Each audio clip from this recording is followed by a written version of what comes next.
താങ്കളെ കുടുക്കിയതാണെന്ന് തോന്നുന്നുണ്ടോ? അങ്ങേക്ക് പറയാനുള്ളത് പറയൂ, പറയാനുള്ളത് പറയൂ.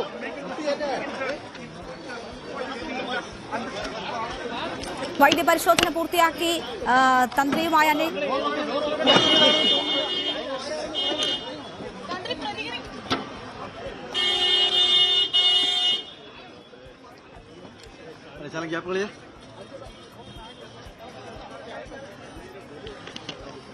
ായിട്ടില്ല, തെറ്റ് ചെയ്തിട്ടില്ല എന്ന് പറഞ്ഞു എന്നത് മനസ്സിലാക്കുന്നു. അതിനപ്പുറം കുടുക്കിയതാണോ എന്നതുൾപ്പെടെയുള്ള ചോദ്യങ്ങൾ മാധ്യമങ്ങൾ ചോദിക്കുന്നുണ്ട്. പക്ഷേ അക്കാര്യങ്ങളിലൊന്നും പ്രതികരണം ഉണ്ടായിട്ടില്ല. ഇപ്പോൾ പോലീസ് വാഹനം അവിടെ നിന്ന് കൊല്ലത്തേക്ക് പുറപ്പെടും എന്നതാണ് മനസ്സിലാക്കുന്നത്. ഏറെ മണിക്കൂർ ചോദ്യം ചെയ്യലിനൊടുവിലാണ് അറസ്റ്റ് രേഖപ്പെടുത്തിയത്. ഉച്ചയ്ക്ക് 2 മണിക്ക് ശേഷമാണ് അറസ്റ്റ് ഉണ്ടാകുന്നത്. അതിനുശേഷം ഇപ്പോൾ വൈദ്യപരിശോധന പൂർത്തിയാക്കി കോടതിയിൽ ഹാജരാക്കാനുള്ള നീക്കമാണ്. കൊല്ലത്ത് കോടതിയിൽ ഹാജരാക്കും. ആവർത്തിച്ച് മാധ്യമങ്ങൾ തെറ്റ് ചെയ്തിട്ടുണ്ടോ എന്ന് ചോദിക്കുമ്പോൾ അതിന് ഇല്ല എന്ന തരത്തിലൊരു മറുപടി മാത്രമാണ് നൽകിയിട്ടുള്ളത്. അതിനപ്പുറം കുടുക്കിയതാണോ എന്നതുൾപ്പെടെയുള്ള ചോദ്യങ്ങൾ ചോദിക്കുമ്പോൾ അദ്ദേഹം ഒന്നും പ്രതികരിക്കുന്നില്ല എന്നത് കൂടി നമ്മൾ കാണണം. ദൈവതുല്യർ ഉള്ളപ്പോൾ നമ്മൾ എന്ത് ചെയ്യാനാണ് എന്ന് ചോദിച്ചത് മുൻ ദേവസ്വം ബോർഡ് മുൻ പ്രസിഡന്റ് പത്മകുമാറാണ്.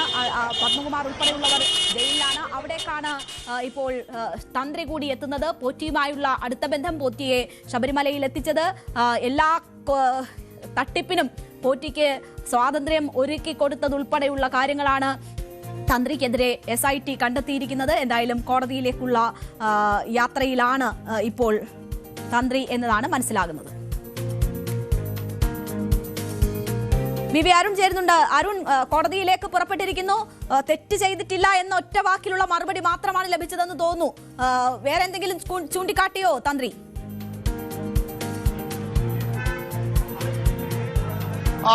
കൃത്യമായ ഒരു മറുപടിക്ക് രാജീവര് തയ്യാറായിട്ടില്ല. അദ്ദേഹത്തെ ഇപ്പോൾ ഇവിടെ നിന്ന് ജനറൽ ആശുപത്രിയിൽ നിന്ന് മെഡിക്കൽ വൈദ്യപരിശോധനയ്ക്ക് ശേഷം കൊല്ലം വിജിലൻസ് കോടതിയിലേക്ക് കൊണ്ടുപോയിട്ടുണ്ട്. അവിടെ നിന്നാകും കൂടുതൽ നടപടികൾ നേരിടേണ്ടി വരിക. സ്വാഭാവികമായും ജയിലിലേക്ക് തന്നെ പോകാനാണ് സാധ്യത. നേരത്തെ രേണു സൂചിപ്പിച്ചതുപോലെ അദ്ദേഹത്തിനൊപ്പം കൂട്ടുപ്രതിയായുള്ള ജയിലിലേക്ക് കണ്ഠരര് രാജീവരും പോകാൻ തന്നെയാണ് സാധ്യത. ആ രീതിയിലാകും സ്വാഭാവികമായും ഈ കേസിന്റെ മുന്നോട്ട് പോക്ക്. ഏതായാലും ഏറ്റവും നിർണായകമായ ഒരു അറസ്റ്റ്. ശബരിമല ക്ഷേത്രത്തിലെ ഏറ്റവും ഉന്നതനായ വിശ്വാസികളുടെ ഏറ്റവും ഉന്നതനായ ആൾ തന്നെ അറസ്റ്റായിരിക്കുന്നു. ജയിലിലേക്കുള്ള വഴിയിലാണ്. ഏതായാലും ശബരിമലയിൽ സ്വർണം കട്ടത് ആരെന്ന ചോദ്യത്തിനുള്ള ഏറ്റവും ഒടുവിലത്തെ ഉത്തരമായി മാറുകയാണ് കണ്ഠരര് രാജീവര്. താഴമൺ കുടുംബത്തിൽ നിന്നുള്ള ഏറ്റവും പ്രധാനി. കഴിഞ്ഞ വർഷങ്ങൾക്ക് മുമ്പ് വരെ ശബരിമല തന്ത്രി, ഇപ്പോൾ തന്ത്രി കുടുംബത്തിലെ പ്രധാനിയായുള്ളയാൾ. അതായത് ആ തന്ത്രി കുടുംബത്തിലെ തന്ത്രിയാകാൻ നിയോഗിക്കപ്പെട്ട ഏറ്റവും പ്രധാനപ്പെട്ട ആളുകളിൽ ഒരാളാണ് ഇപ്പോൾ ജയിലിലേക്ക് പോകുന്നത്. ഇതിന് എന്താണ് ഇദ്ദേഹം ചെയ്ത കുറ്റമെന്ന കാര്യമാണ് ഇനി വ്യക്തമാകേണ്ടത്. ഏതെങ്കിലും തരത്തിൽ ഈ ഉണ്ണികൃഷ്ണൻ പോറ്റി എന്ന കേസിലെ പ്രധാന പ്രതിയെ ശബരിമലയെ അടുപ്പിച്ചത് മാത്രമാണോ? അയാൾക്കൊപ്പം പലയിടങ്ങളിലും പൂജയിൽ പങ്കെടുത്തത് മാത്രമാണോ? അതിനപ്പുറത്തേക്ക് ശബരിമലയിലെ സ്വർണ്ണക്കൊള്ളയിൽ ദ്വാരപാലക ശില്പങ്ങളിലെ സ്വർണം, അതുപോലെ തന്നെ വാതിൽ കട്ടിളയിലെ സ്വർണം, അതിലൊക്കെ ആ തട്ടിപ്പിലൊക്കെ ഇയാളുടെ പങ്കെന്താണെന്ന കാര്യമാണ് ഇനിയും അറിയേണ്ടത്. ഉണ്ണികൃഷ്ണൻ പോറ്റി തട്ടിപ്പുകാരൻ അറിഞ്ഞുകൊണ്ട് തന്നെയാണോ കണ്ഠരര് രാജീവര് ഇയാൾക്കൊപ്പം നിന്നത്, ഇയാളെ ശബരിമലയിൽ അടുപ്പിച്ചത്, ശബരിമലയുമായി ബന്ധപ്പെട്ട പൂജകൾക്ക് നിയോഗിച്ചത്? അതിനുശേഷം പലയിടങ്ങളിലും ഇദ്ദേഹത്തിന്റെ സഹായിയായി ഉണ്ണികൃഷ്ണൻ പോറ്റി പോയിട്ടുണ്ട്.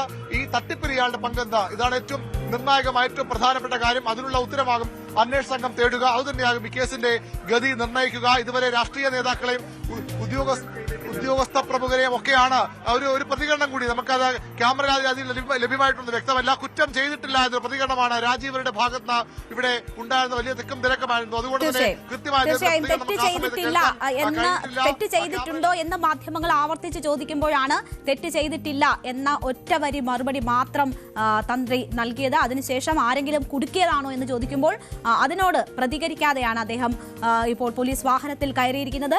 അത് കൊല്ലത്തെ കോടതിയിലേക്കായിരിക്കും ആ പോലീസ് വാഹനം എത്തുന്നത് എന്നതാണ് മനസ്സിലാകുന്നത്. വി അരുണാണ് അവിടെ നിന്നുമുള്ള വിവരങ്ങൾ നൽകിയത്.